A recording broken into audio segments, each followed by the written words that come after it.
25 tahun, waktu yang cukup untuk membuatku lebih memilih pesan antar daripada antre, dan lebih akrab dengan laporan keuangan daripada tahun kelahiran teman sekelas. Tapi ternyata tidak cukup untuk menghapus kenangan tentang senyum yang dulu bisa bikin nafas ini tersendat. Namanya Santi. Dan hari ini di acara reuni SMP yang kuburu-buru datangi karena janji pada anak, segalanya berbalik arah. Lokasinya bukan ballroom mewah, tapi McDonald's yang dulu jadi tempat kita nongkrip abis sekolah. Aroma kentang goreng dan minyak masih sama. Aku duduk di meja dekat playground, menonton anakku main sambil sesekali melirik ke pintu. Lalu bel berbunyi. Dan dia masuk. Santi. Dia tak banyak berubah, atau justru berubah menjadi versi dewasa yang lebih mematikan. Rambut cepalnya dulu kini panjang terurai, membingkai wajahnya yang masih sama-sama manis.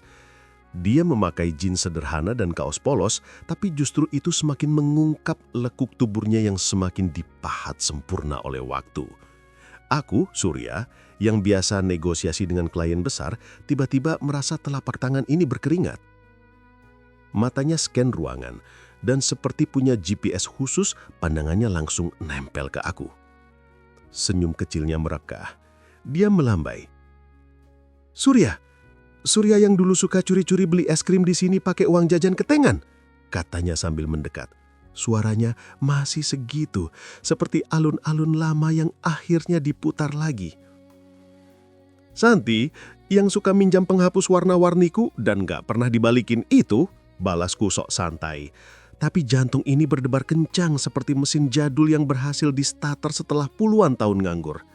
Kami ngobrol tentang kenangan iseng, tentang guru galak yang sekarang udah oma-oma, tentang temen yang wajahnya susah dikenali lagi.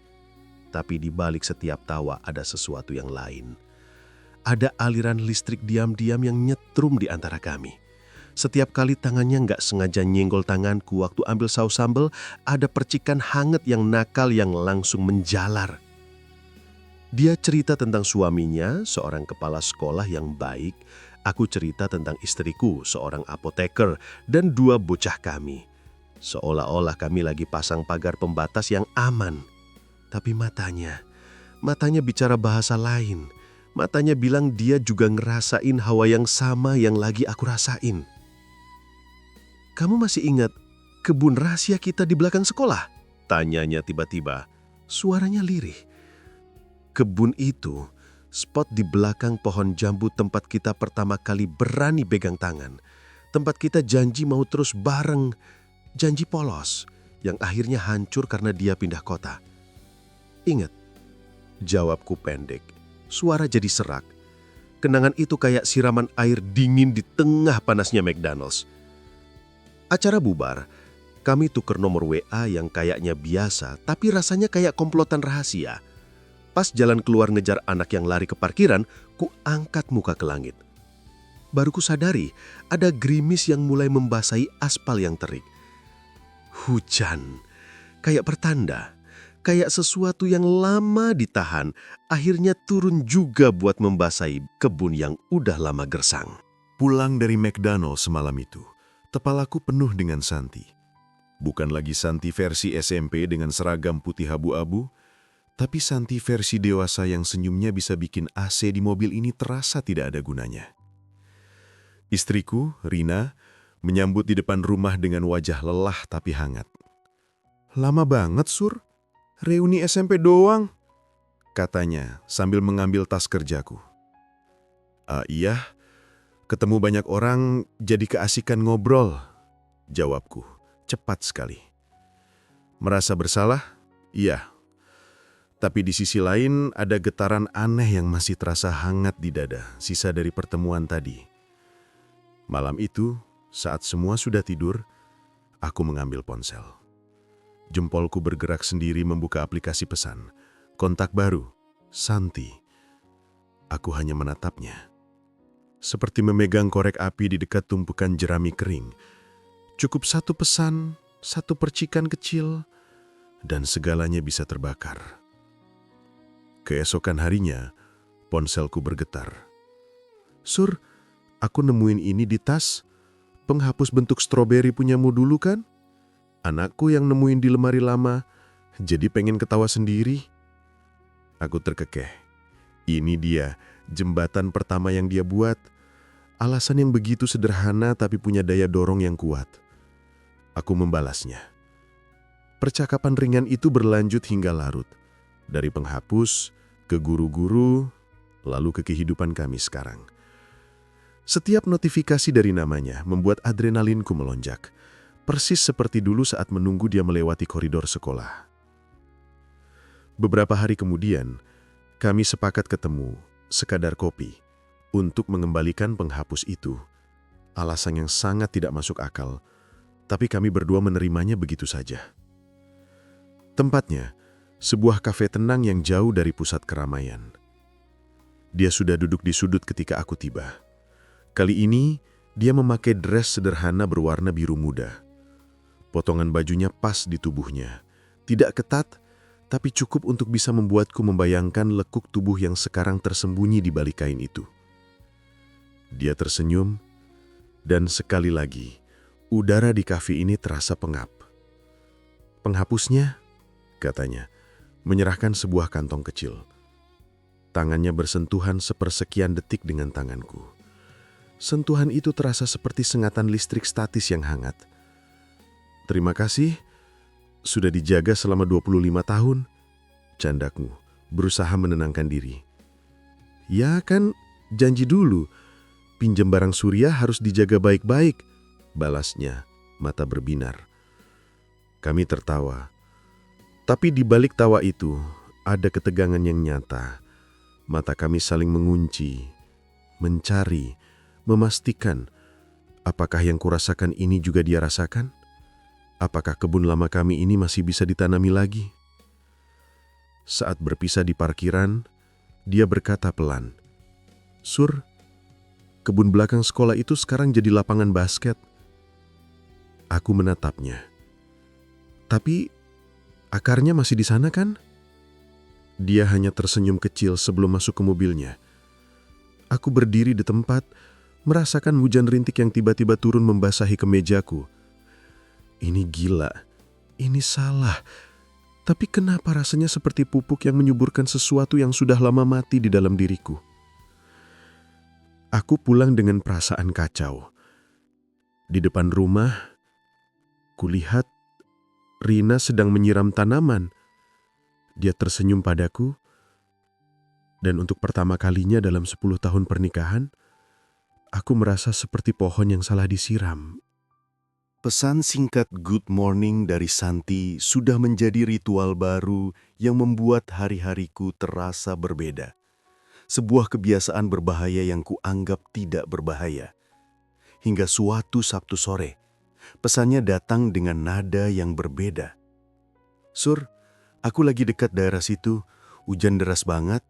Bisa nggak numpang nunggu di mobilmu sebentar? Mobilku mogok." Jantungku langsung berdebar kencang.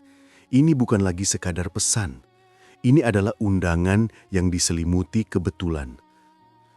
Aku tahu ini salah, tapi alasan yang dia berikan terasa begitu alamiah, seperti hujan yang turun di luar. "Tentu saja, aku di parkiran belakang mall, lokasinya aku share," balasku. Jari-jariku gemetar mengetik. Tak butuh waktu lama, pintu mobil passenger terbuka. Dia masuk, membawa hawa dingin dan aroma hujan. Rambutnya basah, beberapa helai menempel di pipinya. Bajunya yang tipis juga basah secara tidak sengaja memperlihatkan bentuk tubuhnya yang sebenarnya. Aku cepat-cepat memandang ke depan, berusaha mengendalikan panas yang tiba-tiba memenuhi kabin mobil ini. "Maaf Sur, aku bikin mobilmu basah," katanya tersenyum malu sambil mengelap wajahnya dengan tangan. "Nggak apa-apa. Lagian mobil juga lagi pengen dibasahi," candaku tanpa berpikir. Kalimat itu tergantung di udara, mengandung makna ganda yang langsung kami sadari berdua. Dia tersipu, memandang keluar jendela.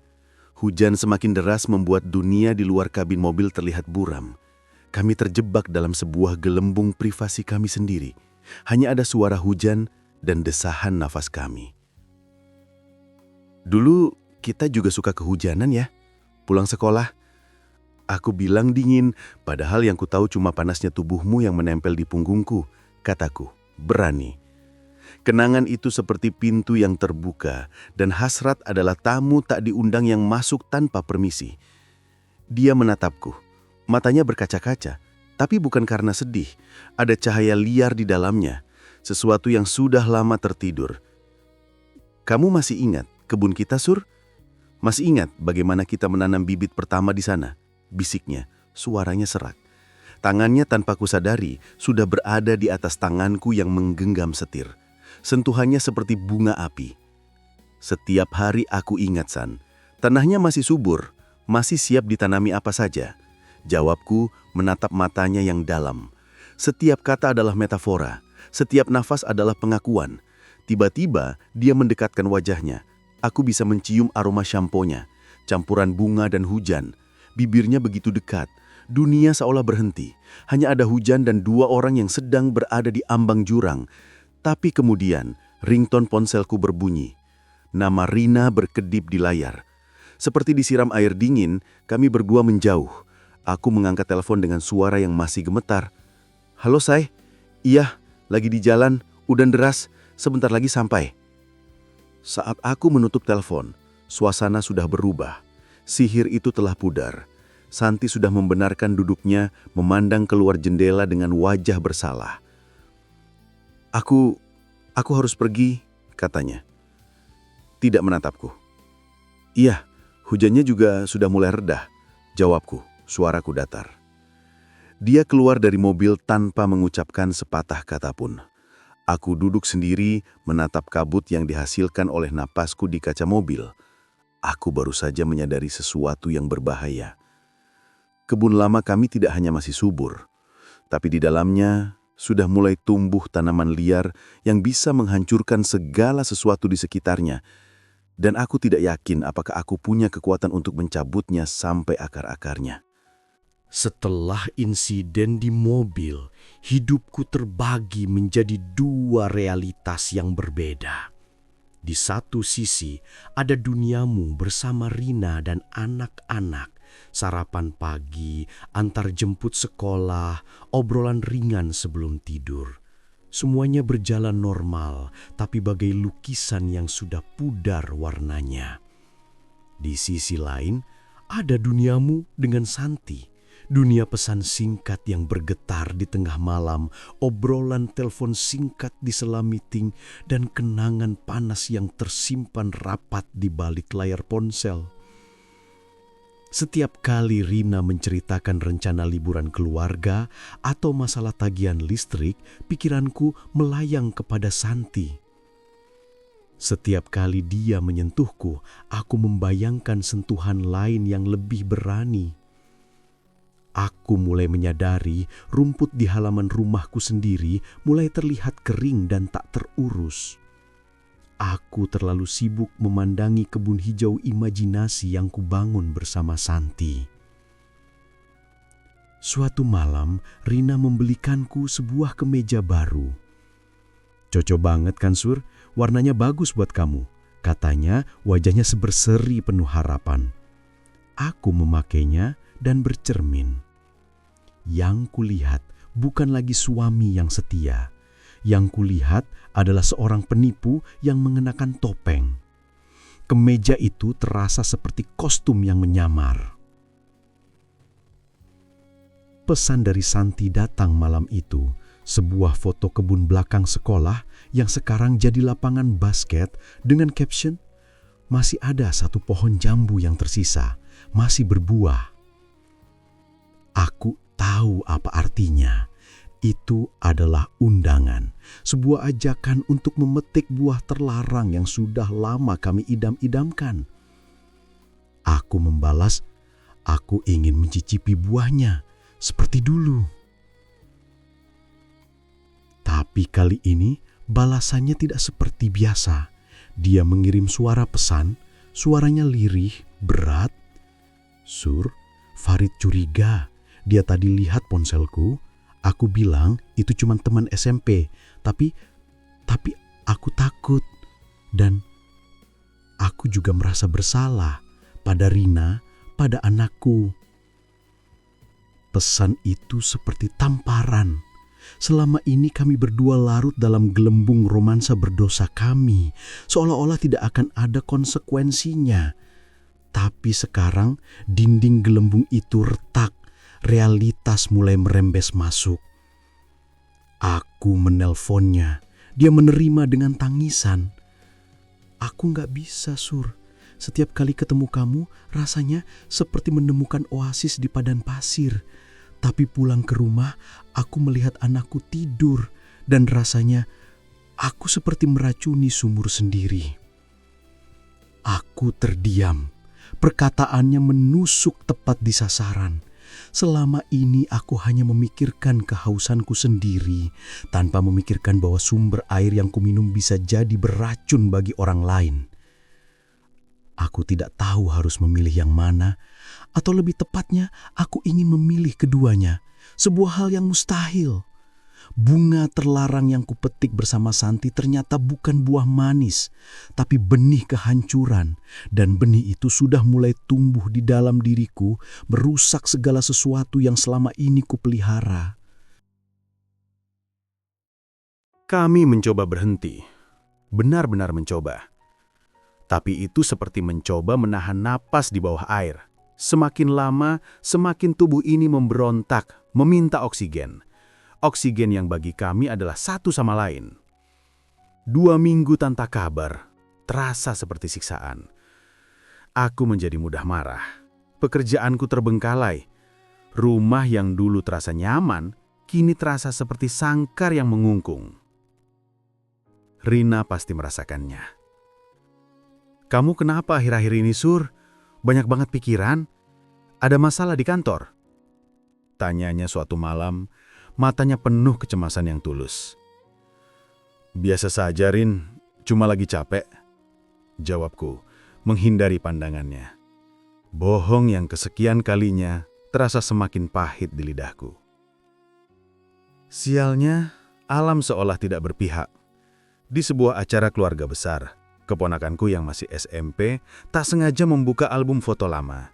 Dan di sana terselip sebuah foto aku dan Santi di acara perpisahan SMP, berdampingan, tersenyum polos. Wah, papa dulu deket banget sama tante Santi ya? Celoteh keponakanku polos. Dunia seakan berhenti. Rina mengambil foto itu, memeriksanya lebih teliti. Aku melihat kerutan di dahinya. Sebuah noda kecurigaan pertama yang mengotori kepercayaannya. Dulu memang satu geng, Rin, sudah lama sekali. Lupa aku? Kataku berusaha santai, tapi keringat dingin mulai membasahi keningku. Malam itu, untuk pertama kalinya dalam pernikahan kami, Rina tidur membelakangiku. Keesokan harinya, pesan dari Santi datang. Panik. Sur, Farid tahu, dia konfrontasi aku. Dia lihat semua pesan kita. Dia marah besar. Aku takut. Aku mencoba menelpon tapi tidak diangkat. Pikiranku kacau. Aku membayangkan Santi ketakutan. Dan di saat yang sama, aku merasa tanah di bawah kakiku mulai retak dan longsor. Kontaknya datang dari arah yang tidak terduga. Farid, suami Santi. Sebuah pesan singkat yang dingin dan penuh amarah. Tuan Surya, saya tahu segalanya. Saya mohon, jangan hancurkan keluarga saya. Kami sudah bahagia sebelum Anda muncul kembali. Jangan seperti hama yang datang merusak tanaman yang sudah tumbuh subur. Setiap kata seperti pukulan palu. Aku adalah hama. Aku adalah perusak. Selama ini aku membangun narasi romantis di kepalaku. Sebuah cinta yang ditakdirkan, sebuah kisah kedua yang manis. Tapi di mata Farid, aku hanya seorang penjajah racun yang datang mengganggu ketenangan keluarganya. Aku pulang dengan perasaan hancur. Saat aku membuka pintu, Rina sudah menungguku di sofa. Wajahnya pucat, matanya bengkak. Di tangannya dia memegang ponselku. Ponsel yang sengaja tidak kubawa hari ini karena takut mendapat kabar buruk dari Santi. Siapa Santi ini, Sur? Dan apa arti semua pesan kebun, buah, dan panen ini. Segalanya runtuh. Tidak ada lagi yang bisa disembunyikan. Atu berdiri di hadapannya, merasa seperti tanah yang retak itu akhirnya terbuka lebar, menelan segala kebohonganku. Aku tidak bisa berkata-kata. Yang ada hanyalah rasa malu, bersalah, dan penyesalan yang begitu dalam. Dia tidak berteriak, dia tidak marah.